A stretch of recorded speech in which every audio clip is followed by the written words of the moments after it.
Hello tout le monde, j'espère que vous allez bien. Aujourd'hui, venez avec moi, nous allons cuisiner et faire de la pâtisserie. Let's go! Donc là, j'essaye de comprendre le manuel en français, mais les touches sur la machine sont en anglais. Première fois que j'essaye du pain fait maison avec la machine à pain que le Papa Noël nous a apporté à mon mari et à moi. Et pour être très honnête avec vous, franchement, j'étais dubitative sur le résultat final de ce pain, vu que je n'y comprenais absolument rien. Voilà le moment crucial, c'est-à-dire programmer la machine à pain pour le type de pain que je voulais, la cuisson, le poids et surtout la couleur de la croûte. Une fois programmé, il ne me manque plus qu'à mettre les ingrédients dans l'ordre bien sûr indiqué dans le manuel d'instruction, d'appuyer sur marche et tout se fait tout seul.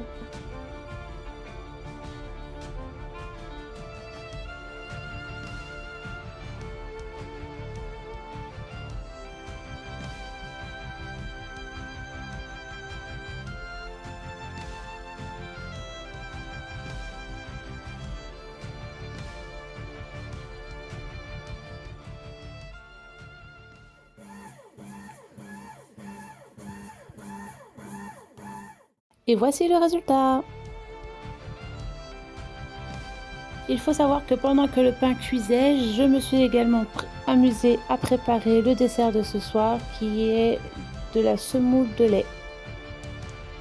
Pour cela, rien de plus simple, des œufs, du lait, du sucre, de l'arôme, de vanille, fleur d'oranger, un peu de rhum, ce que vous voulez, et de la semoule extra fine. Voilà, c'est tout ce qu'il faut. Après, c'est ma recette à moi, vous faites comme vous le souhaitez.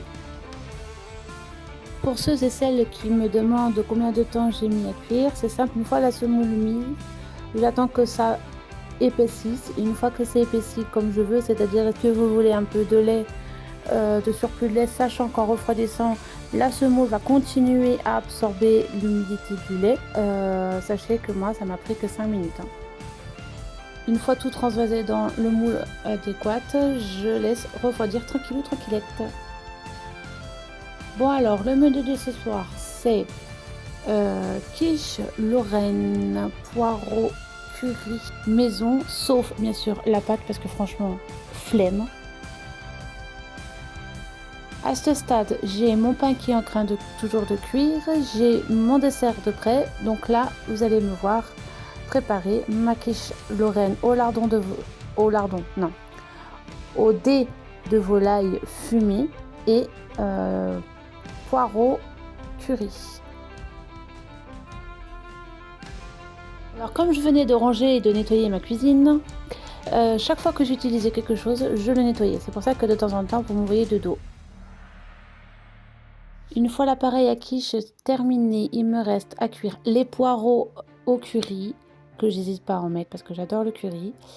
Et en parallèle, je cuis les lardons. Bon là, j'avais un petit creux, donc j'ai mangé une petite danette avec de liégeois le temps que ça cuise. Une fois que tout est cuit, j'assemble le tout dans la quiche. Je la mets au four à 180 degrés entre 25 et 30 minutes. Et voilà, ma quiche est prête. Je vous dis à très vite pour d'autres recettes.